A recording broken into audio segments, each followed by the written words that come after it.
Yield farming, in my opinion, is still the very best way to generate returns on a risk adjusted basis if you know what you're doing. The learning curve can be steep, but that's why you learn from the experts. So today we're going to be interviewing a friend of mine, Float Locker. He's been helping out in the Know It Owls Discord. He's a yield farming expert. He has some pools where he's managing money for his community. We're going to talk about all that. We're going to talk about impermanent loss, how to set up your own yield farming strategy, how to get started with yield farming if you're a beginner. We're going to cover it all, so you're not going to want to miss this one. And as always, this is not financial advice.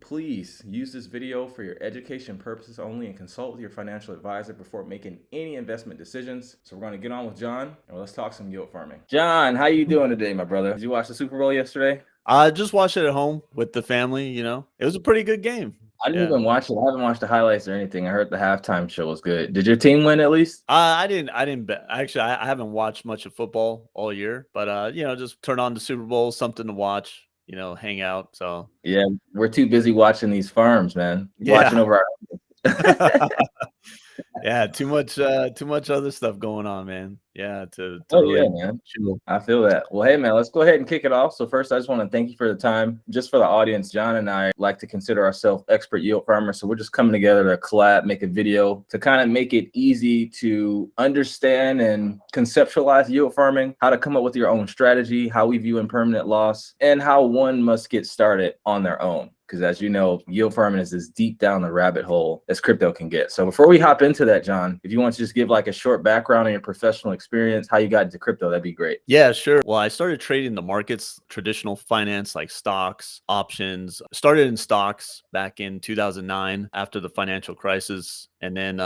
kind of traded the tail end of that bear market. Didn't do too well. It just piqued my interest to continue, and I just really enjoyed trading. Right, developed my process over time. Got into options a few years later, just buying options at the time. That was about 2013, 2014, and then got into selling options, selling option premium. Selling puts, selling strangles. That's cover calls, stuff like that, and have been doing that ever since. So I think that kind of ties into how I got into Uniswap, because I kind of see Uniswap pools as a way to kind of sell. You're kind of like selling a straddle or a strangle, depending how wide or tight you go on your pools. So it kind of resonates with me. I didn't get into crypto until 2017. Traded That's my that bull market. Yeah, like I heard about Bitcoin back in like 2013. Just kind of watched it when price was around $100, and I never got into it. I was just like, think it was just something that was gonna fizzle off and die, but it never did. So I just followed it, and then something got me into investing into crypto. My first crypto I bought was Litecoin. Then I just got hooked. It was early 2017. Bull market was starting to go, and I started trading it, and the rest is history. But as far as Uniswap is concerned, when I got into Uniswap, I actually, my first exposure to Uniswap was the airdrop they did. So I had a couple Did you wallets. get the airdrop from trading or did you get the LP airdrop from liquidity providing? No, where they dropped you the Uniswap tokens. Yeah, so if you just like made a swap on Uniswap, even if the transaction failed, you got 400 Uni tokens. But if Yeah. you were a liquidity provider before they did the airdrop, some people got millions, man. Oh man, yeah. I No, I know it didn't. still I makes me wasn't. think the same. I only got the 400. Yeah, only the 400. Yeah, I heard about some wallets getting a shit ton. Yeah, it was wild, man. But Yeah. I kind of piqued my interest. That was still in the middle of the bull market, so I was busy trading, trading altcoins. And then my first liquidity pool was a Shiba Ethereum pool, and I just had some Shiba. It was like a moon bag of Shiba, and I grabbed it and paired it with Ethereum, and then started farming it. And there was so much volume at the time. It was around October 2021, Oh yeah. September, October 2021. And there was so much volume that I was making around 3% in returns per day and just yield. And I was ROIing like within a couple months. So it kind of piqued my interest, but I was still more so focusing my efforts towards trading and trading the market at the time. But then as the market slowed down, around November, December, I started getting heavy into the LPing, just kind of learning about it, developing my strategy from there. But Yeah, we could talk about that later, but I'll just leave it at that. I love that. As I the love intro. that. And in case you guys aren't familiar with Uniswap and how it works, I'll tag my video on the in-depth explanation on that, so we don't have to go into that to keep this video short and full of substance here. So John, my next question for you is, I'm sure that once you got started into yield farming, you probably were LPing some shit coins, maybe lost some money. I know I did. For someone out there watching this video who wants to get started with yield farming, doesn't know where to start, obviously they have to learn technical analysis and all that jazz, but assuming all that's learned, how do you suggest one get started and get their feet wet? Stay small. Like, start out small, whatever that is relative to your account. Like if you're trading the market and your position size is, say, like you have a $10,000 position, I would go a tenth of that. Just maybe put 1,000 into it, right? Just very small percentage of your portfolio in the pool, right? And now you have L2s like Arbitrum, Optimism, Polygon, where the gas fees are super cheap, so you can afford to be able to actually learn without paying high gas fees on mainnet, on Ethereum.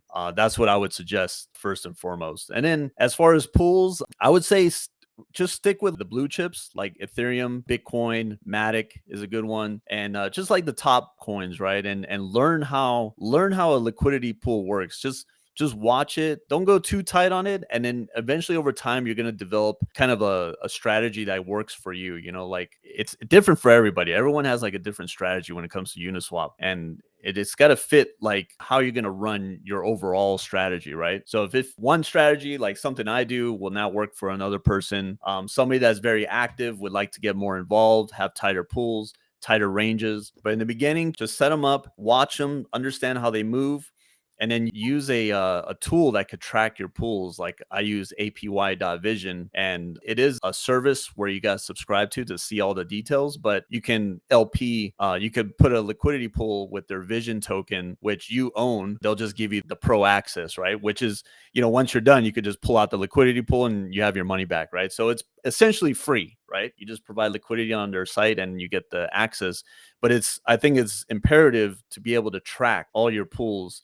Either do it that way or track them manually and understand your profit loss, how you can improve on your pools to structure them right, and understand, like, as price moves, how it affects your pools, because it's not very cut and dry, and it could be very confusing, especially for someone that isn't a trader, that's just getting into crypto, never traded like financial markets, doesn't understand how liquidity works, how markets work, right? How options even work. Not a lot of people understand how options really work, right? So there's a huge learning curve there. But if you play it small and just really be patient on it, you can actually develop a strategy that'll work for you. I like that. I had to agree with 100% of everything you just said. If I had to add anything, I would just say, even if you're not a technical analysis expert, you just want to be able to look at a chart and back test and say, okay, where has price been for the majority of the time, and try to come up with, me personally, I have a long-term time preference on yield farming. I use it to accumulate ETH and Bitcoin and high quality assets, chain link for the long term ahead of the next bull market. A lot of people, and myself included, I'll set up some tight ranges so I can, like, have a short-term time frame, because obviously you have to rebalance those. But you want to look at the chart and you want to try to come up with your own prediction as to where you think price is going to be for that time frame, and then you can provide liquidity within that range. Like, if you guys don't know, the cool thing about Uniswap is they offer concentrated liquidity. It's not like version 2 where you provide liquidity and prices going from, infinity. And a quote comes to mind: there's nothing new under the sun. Like, even if you look at traditional finance, market makers, when they provide liquidity to exchanges, it's not like Uniswap V2 where they're just providing it from the whole range. They're saying, hey, only market make once the price is between X and Y. It's concentrated liquidity in traditional finance as well. Okay, so this isn't anything new. So you want to be able to verify, or at least come up with some kind of idea as to where you think price is going to be for that time frame, and then set up some pools that are in line with that. Is the only thing I would add to that. So go ahead, John. That's good. Yeah, that's actually a good point right there. Concentrated liquidity it's a way, because like the V2, you're spreading your liquidity across a price point of 0 to infinity, and doing that, you don't have a lot of liquidity available at any specific price. right? It's all Yeah. flat and it's very spread out, right? It's spread thin, right? But it concentrated is like you pool all your liquidity together and really concentrate it in between a specific price range. Like say you go like ETH is at what 1500 right now. So you go from Mm-hmm. like 1200 to 1700, right? And anything in between there is your liquidity is in there providing a service, right, to be able to swap. So you have a lot more of your liquidity in that price range. And just like you said, like a market maker on the order books, they have the specific price range where they concentrate all their liquidity to kind of control price and be able to create a market. That's the idea. Exactly. So my next question for you, John, is how do you determine a winning yield farming strategy? Like, you ROI'd in 3 months. So once you get your money back and you're playing with house money, that's a win in my books and probably in yours too. Under scenarios that isn't as favorable as those, how do you determine a winning strategy? And then how do you go about setting up your strategy? Like, what are you looking at when you're going to employ some farms? Okay. Well, deploy some. Yeah. First of all, a lot of people, I say most of people in crypto are expecting high volatility, potential 10x, 100x gains, right? Like that's the nature of crypto, right? Like it's so volatile. You can make a lot of money with very little money, right? The thing is with Uniswap, it's more of a long-term strategy. It's more of a grinder, right? You're not going to make 100x in a day or 10x in a day, right? Double, right? Unless the coin actually goes and you have your pool structured right. But just strictly speaking on like Ethereum, Bitcoin pools, the blue chips, right? You can create a strategy that's not very volatile. And the way you structure your pools can help with that. So on your point of like how you can be successful and set up your pools, you want to set them up in a way that fits your personality. Like how much time are you going to be able to spend managing these pools, right? Like for someone that can spend all day managing a pool, you can have a very tight range, right? But you have to know how to manage it. You got to be really knowledgeable on how to manage your pools because there's this thing called impermanent loss, right? So we could get into that in a little bit, but as opposed to someone that doesn't have the time, that just wants to kind of invest in crypto, gets a little passive income, earn some yield, right? You want to set your pools a little wider, right? And to allow a little bit more leeway in the range, right? And to allow the market to kind of trade within your range and earn yield that way over time. Right. So there's different ways to set up a strategy, no set way, but you can do things like you can hedge against your deltas, right? And you get a little more complicated and complex with it as much as you want, but you could keep it very simple, right? Like if you just want to buy the dip, you could set up your pools that way. So as far as what constitutes a successful yield farmer, I'd say someone that understands how to structure their pools to be able to do what they need it to do, right? Like if you want to just dollar cost average, set up your pools that way. In order to dollar cost average, set up a pool that's more USDC heavy, like in an Ethereum USDC pool, and have it so you can buy up Ethereum on the way down, right? So that would be a successful strategy, right? And you kind of fulfilled that, right? By picking up cheaper Ethereum, right? So it just all depends on what you're trying to do, right? Are you just trying to generate enough yield in the short amount of time as possible? You're probably gonna have to go really tight, and you have to be really active. But you have to understand that impermanent loss and how to combat that. Right? There's strategies on how to combat impermanent loss by the way you structure your pools, and also in the rearranging and rebalancing of your pools. A lot of people just rebalance to 50-50 every time, but you're locking in a lot of impermanent loss. So you got to battle that with the yield you're getting. And usually it's not in a short amount of time, it's not going to outperform the impermanent loss you're gaining. You have to understand how to structure your pools in order to regain that impermanent loss based on like price and how price moves and mean reverts and ranges, right? Technical analysis, right? So in a way, providing liquidity on Uniswap, the tighter you go in your ranges, the more you're like trading, right? You're trading the market, right? So, and the wider you go, the more you're kind of in more just passive investing, right?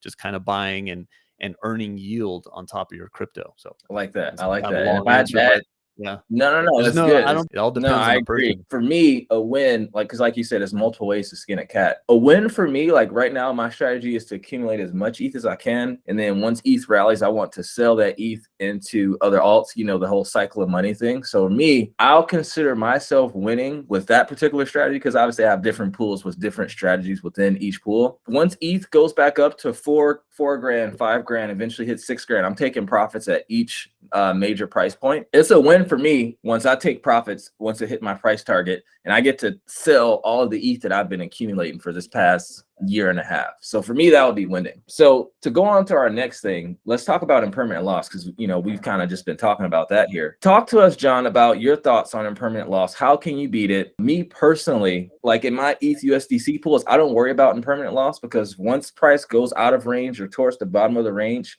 towards the downside for ETH, I'm holding more ETH, and I want to hold more ETH because I'm bullish on ETH. So now, me personally, I just exit out of it. I'll eat that impermanent loss. I'll hold that ETH till the price goes back up. I'll take some profits, and then I'll redeploy a pool based off of where I think ETH is going to be through me determining my technical analysis. So, John, talk to us about your thoughts on impermanent loss, how you beat it, and all the details you can think of. It's actually a good strategy on how to beat impermanent loss. That's actually a really good strategy. And it just takes patience and time and understanding, having your strategy mapped out, right? Like as you do, right? So you have a plan from beginning to end. I think impermanent loss hurts people that don't have a plan, right? You just go in, drop a bunch of money in a pool, and you're expected, and you see people get starry-eyed and excited about the yields. They're like, wow, I could see 100%. APY, it's gonna last forever. Look at all this. Yeah, look at all this yield I can get on Ethereum. Wow, let me just park my money in there and just earn all this cash, right? Like it's like an ATM, right? Well, no, it doesn't work that way,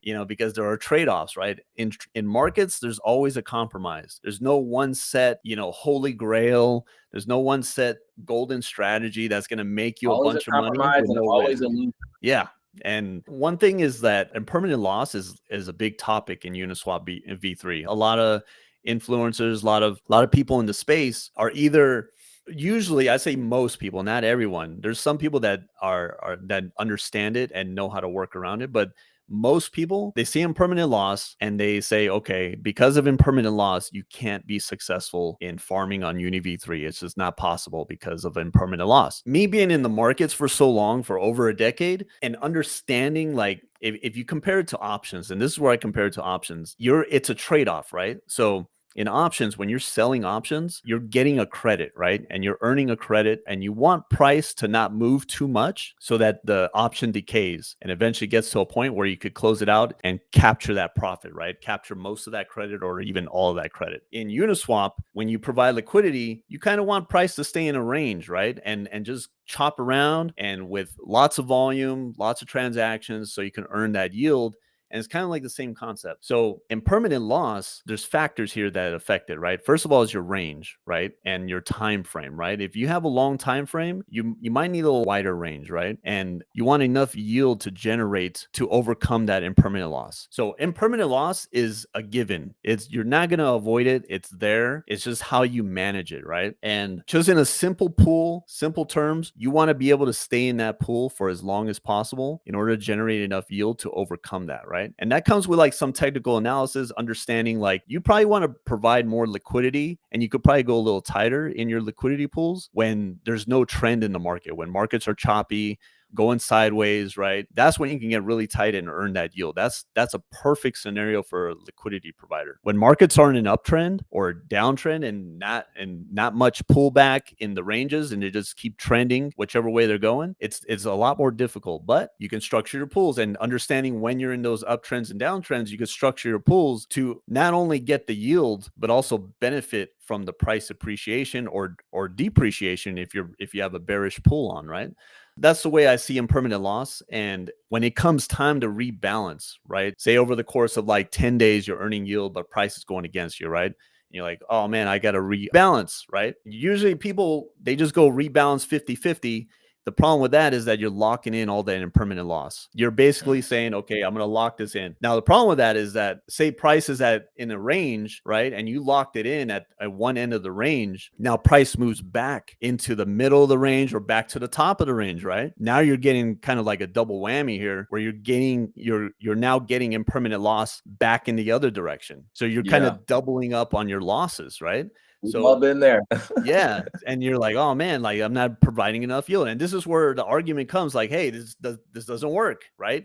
Well, the problem is that people don't understand how it works, right, and how to mitigate that. So it all comes down to how you restructure the pool when you go to the rebalance, and you could rebalance a pool by widening out ranges, not going 50-50, understanding how to structure that pool in order to regain at least most of that impermanent loss back when or if price would move back into the range or back to the top of the range, right? And if that does happen, not only are you earning all that yield all that time, you're also gaining back that impermanent loss, which is like a double win, right? So Yeah.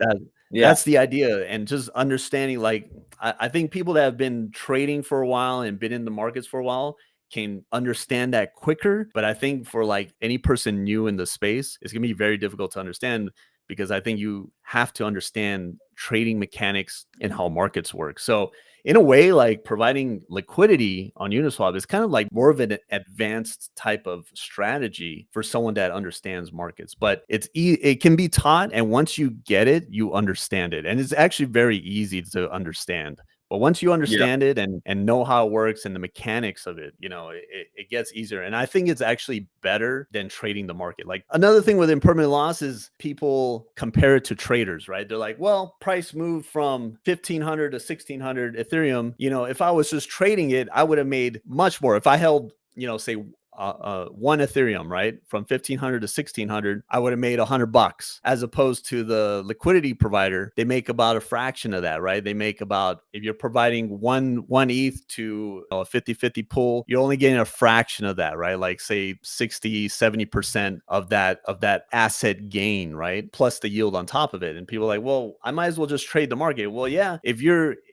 would look at 2022, try to find a trader that could time the tops and bottoms, right, perfectly and be a perfect trader all the time. The problem with trading, especially in the volatile market in 2022, is that it was very difficult, and that's the main reason why I went to farming on UniV3, because when uptrends break and the whole macro is more volatile and bearish, I tend to stay away from trading, because trading in bear markets is just tough, and it's very, very time consuming and just very difficult, right? So providing liquidity on Uniswap, in a way, you can find the macro range, and you could keep your pool intact and going as long as price is in that range, chopping around. Doesn't matter. A trader, they don't want to see that chop, because they want the price to move to their price target, right, and be able to take profit. As a liquidity provider, you're just earning a bunch of yield while it chops, and you're like, I don't care. Whenever it gets to that price, that's cool. The longer the better, right? Like the longer it takes, the better. So I can earn a ton of yield in the meantime, and eventually when price gets to that point, I'll have that too, so at least Exactly. most of that, Yeah, no, I love everything you said, John. I agree with everything once again. If I had anything to add to that, I would just tell all you guys, like, unless you're doing some short-term farming, like a Shiba ETH, like how John was talking about, and you see like a opportunity to capture a lot of volume, I only LP for tokens that I don't mind holding years down the line, because at that point, you don't care about impermanent loss, because when it goes down, you're getting paid to buy the dip, essentially. So you just wait for it to go back up, and whenever that goes back up, is when it goes back up. Some of the best investors got rich off Peter Lynch, Warren Buffett, trading the cycles, having long-term time preferences. John, this reminds me of the first conversation we had. If you can learn how to yield farm and learn how to trade, you're going to be like a Swiss Army knife. Like a lot of things I hear from traders, it's like, oh, this chop consolidation, I'm tired of just sitting on my hands. And then you end up, just trading because you want to do something. And the same thing with yield farmers. Just like when the market's going up, they want to yield farm, but it's like, oh, this hurt, a permanent loss is just,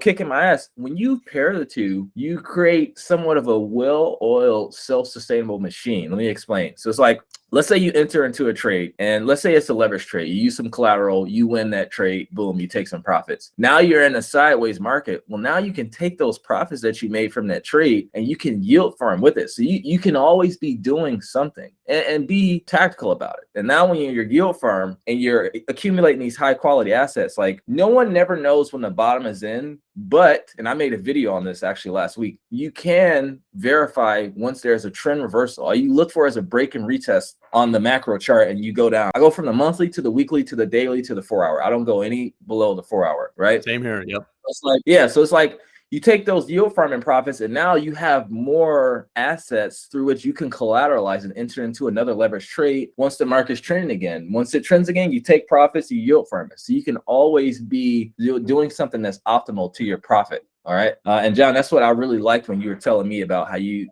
pair your trading with your yield farming. It made me think about that. So now let's move on to the next topic. You mentioned delta neutral strategies. Did you want to talk about your delta neutral strategy for yield farming? And before you talk about that, can you just give a quick explanation as to what delta neutral farming is? Yeah. So on top of yield farming on Uniswap, I developed a strategy where I hedge out delta. So it's not a pure delta neutral strategy because the nature of liquidity pools, the quantity, like say in an Ethereum USDC pool, which they're not correlated pretty much at all, right? So as price moves, the quantity of Ethereum and USDC is constantly changing, right? So you can't be delta neutral all the time, right? You can be delta neutral right from the onset, right? So right when you implement the pool. So basically with delta neutral, what I'm trying to do is to mitigate some of that risk to price volatility, right?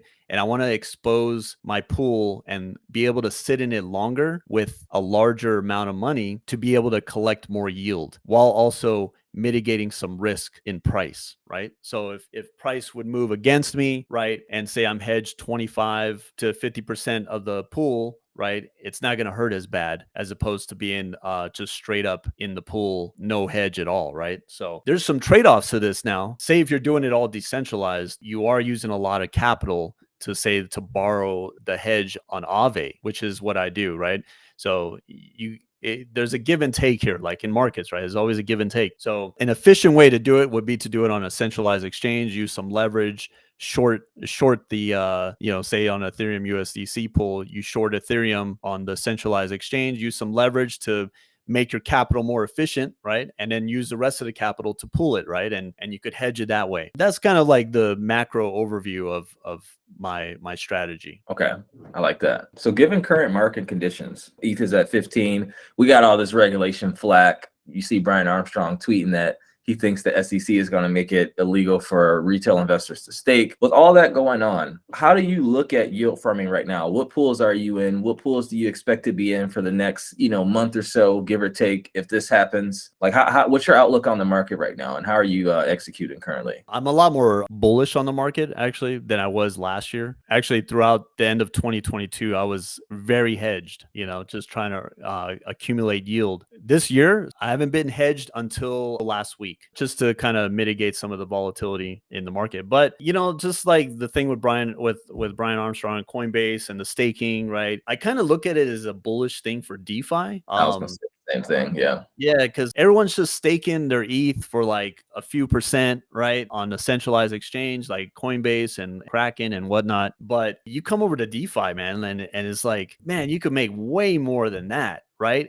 More. I mean, not only are you, when you stake your Ethereum on Coinbase, you're exposed to 100 delta against Ethereum's price, right? Because you're only single side staking, you're only staking your Ethereum. So you're getting all that price volatility, right, up and down, but you're only earning like what? I don't even know the percentage, like 3-5%. Like, yeah, something. It's not even double digits, and you don't have liquidity. Like it's locked up. Yeah, and it's locked up too, right? You can't even pull it out when you want to, right? Like say Uniswap, say you could take the same value that you would stake on Coinbase, you can split it up and put it into Uniswap. Now you have less exposure to price. I mean, not very less, unless you structure it in a way, right? Get more USDC in the, but just keep it simple. You have less exposure to price and you get more yield and you have the liquidity and you could unstake at any time. You have full control. You have full custody of your funds, right? No one's controlling it. You are in total control of your money, right? And you could earn that yield. You could earn a ton of yield as opposed to be staking on Coinbase. And I think it's bullish for DeFi, right? And yeah, we'll see where it goes. People, if they have to unstake, either A, they're going to probably just cash out, right? Take their money back to the bank, or B, they're going to look for other ways to look for some yield, right? And right now, people are desperate for returns, right? especially after the past year or so, in this bear Definitely. market, people are hungry, right? They need those returns. They want to find it somewhere, right? So it's just human nature, right? Like after so long, people are like, you know what? Okay, I'm done with this fear. This thing is so overdone. I'm ready to get some returns, right? So eventually the bull will come back, but until then, as long as it chops sideways and keeps going, right, and stays down here, I don't care if price moves up.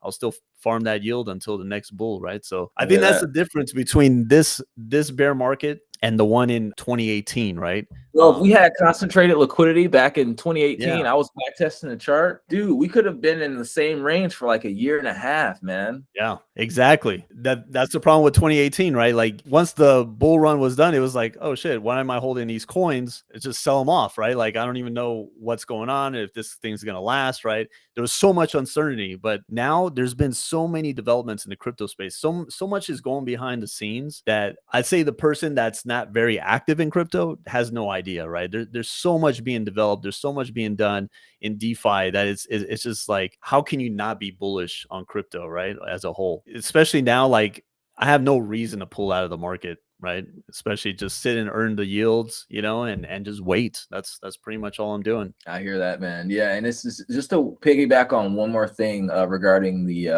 ETH 2.0 beacon chain. Not only can you get a yield that's better, but you can also get a yield with around the same amount of risk. Like even if you set up a range on ETH from $500 to 3,500, you're still not only going to get a yield that outpaces what you're getting from staking your ETH and giving up liquidity, you're also going to be outpacing inflation by a wide margin as well. So you're actually getting a pretty good real yield, and you can set it within a range where you don't have to look at it for probably months. Like it's a couple of pools where I've been in these pools for about a year and they haven't went out of range a single time, and they're still paying me 30-40% APR. That's the best, man. That's the best way. And you could even argue, like, if someone says, well, yeah, you could beat inflation, but I still have exposure to price volatility. Well, you can go into like a stable coin pool like USDC, USDT on Uniswap, keep it pretty tight. It'll stay in the range about 90% of the time. And you could earn like 6 to 7% sometimes 10. Yeah. Yeah, sometimes 10, right? So I don't think you're going to find anywhere else paying that much yield, right? Unless it's like super risky, Definitely right? not. So Yeah, definitely not. Definitely not. So cool, man. This is great stuff. Great stuff. So now for the audience, John has kind of like a decentralized hedge fund setup going on here that we're going to talk about. So he has this enzyme vault where he can set up his fees. It shows the financials, lays out everything ahead of time, and you still have custody over your funds, and you can like deposit, and you have exposure to the pools that John picks. So John, do you want to talk about that and talk about how it can make investing accessible to anyone and not just accredited investors, and just talk about the benefits and what you're doing, why you started it, and how people can get involved with that? I'll put the link to his pool down as well. Awesome. Appreciate it. Yeah. So Enzyme, it's enzyme.finance, and they're an asset management platform. On the platform, you can invest in Uniswap v3. You could set up liquidity pools. You can also tap into other protocols. You could tap into Aave, Compound, Curve, right, for lending and borrowing, right, which is what I use for my Delta hedge strategy. So yeah, so basically it's like a hedge fund, right? But the difference here is that I don't take custody of any of the crypto. The crypto is deposited into the platform, and then I manage it, right? And I generate the yield and the returns, right? And then at any time you could just pull out your crypto with whatever gains or losses you have, right? The whole time you have full custody and full control of your crypto, right? I will never be able to pull it off the platform, right? So especially after the whole FTX thing, like a lot of people are kind of weary about investing in anything without having some sort of control over it, right? DeFi Okay. connoisseurs. I like that name. Yeah, DeFi connoisseurs. Yeah. So yeah, like a traditional hedge fund, you got to wait for that report to come out, whether it's every month or every quarter, right? Usually it's like every quarter, right? And then you see, oh, okay, this is what they invested in, 3 months ago. You There's a don't even lag. see. Say with like Enzyme, in real time, you can see exactly what you're invested in, what the vault is invested in, right? Which is your funds is a portion of that. you see your share price, right? The share price starts at $1, right? And then over time it goes up or down. And you could see in real time how your portfolio is performing, right? You go down here, you could see the spot position token holdings, right? This is more of a pool on Balancer, right? But then you got your spot positions here, and then you got your UniV3 pools that are currently running, right? And then down here, you see the debt position. This is what I use to be able to hedge the portfolio. So I'm short 46 ETH, right, currently in the portfolio.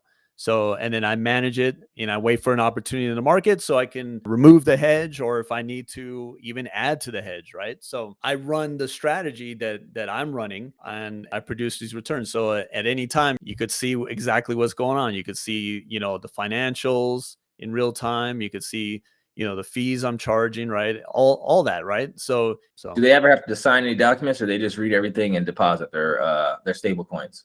for me, I have a form on here that I require. I require anyone that's invested in the vault to join my course. It's not a subscription; it's just a one-time fee. And then I offer this for free, except for the fees. Obviously, I charge a fee to manage it, but I don't have like a subscription to be in this vault. It's just like whenever if my members want to invest in it, cool. If not, it's they could also learn to do it on their own, right? So that's what my Discord service helps. It helps people learn my strategy and learn how to understand how to manage their pools and structure their pools in a way that works for them. Oh yeah. Yeah, just for the audience out here, if you guys are in the Know It Owls chat, John's name in there is Float Locker, and he's been helping people out. So we're very grateful to have him in here. And we're trying to talk about a way where we can come together, partner up. So yeah, you mentioned to talk about how to find you. Yeah, so you can find me on Twitter. I'm usually on Twitter pretty often, and it's just at float_locker. I also have the link on my Twitter profile to my Discord. My Discord is accessible only after you sign up for the course. It sends you the link and it gets you into the Discord, and then we get you going, with the documents and everything that you need to get going. And then it includes a free one-on-one call with whoever signs up, and I talk with you and understand your situation and how you can make this work for you, right? Like this whole Discord and service is all around Uniswap v3. That's all I do. Liquidity pools, I'll have some one-off liquidity pools from different protocols here and there or platforms, but it's primarily Uni v3. So Awesome. that's where I think the biggest opportunity with the least amount of risk is in the space. I have to agree. Too many risky just platforms out there. I mean, yeah, the high APY will draw people in, but it's like if you can survive that, you'll eventually realize that too high of an APY is usually not good. So Yeah, if it seems too good to be true, usually it probably is, or at least for a short amount of time. That's awesome, John. Thank you for your time here again. We're entering to the close of this video here. Any final thoughts that you wanted to share with the audience? Yeah, so just like I said before, I just want to reiterate, if you're interested in doing it, go on the other L2s. Don't do it on Ethereum, so you could stay very small, try it out, understand, learn it, right? Noah here, he helps a lot in his Discord. He's building something pretty cool, and I really like that. So I'd say like just stay in the community, right? Learn, ask questions. You have to ask questions because especially if you're a newer person in the space, right? A newer type of trader, and you just can't wrap your head around it, that's fine, because I think this is more of an advanced strategy compared to trading, right? There's another element here, whether you got to avoid an impermanent loss or understand how to structure your pools, right? Because there's another, it just adds to the complexity of the trading, right? So ask questions in the Discord. I'm in there from time to time to help out when I can, and eventually you'll get it. You'll realize, oh wow, it's actually pretty easy after a while, and then you just go from there. I think right now everyone's in the process or phase of trying to completely eliminate impermanent loss and create this strategy that's a golden strategy that will just only generate profits, right? You avoid impermanent loss, you get all the yield, right? You get the price appreciation, you don't get any of the downside. I think it's good, to shoot for the stars, because that's a crystal ball strategy right there. Yeah, it's good to shoot for the stars, and we'll land somewhere probably on the moon, right? And have some sort of strategy that'll be really cool in the future. And I see some really cool developments coming out, but I wouldn't bank on expecting some sort of golden strategy, right? So time and time again in the markets, there's never been one. And if it is, if someone claims it to be, you know, you might want to run the other way. But Yeah. there's some definitely cool developments coming out in space. A lot of cool platforms like the Enzyme protocol for asset management. I like DeFi Edge, right? It's really cool in where you can take your liquidity and you could create up to like 20 different ranges all in one click. It's actually pretty cool thing to check out. Some of the other Uniswap management platforms, I think it eats too much into the yield with their fees and the slippage, right? You're better off just managing on your own, as opposed to these automated ones, right? Yeah. Because it's hard enough, right? I just want to say it's hard enough to be able to manage these Uniswap V3s and get a profit out of them and understand how to do it. You know, when you start including like fees and the slippage, right? And some of them have stop losses, right? Which adds to the slippage, right? Eventually you're just going to be in a loss. So I think this space can be pretty cool in due time, but hopefully it doesn't move too fast, you know.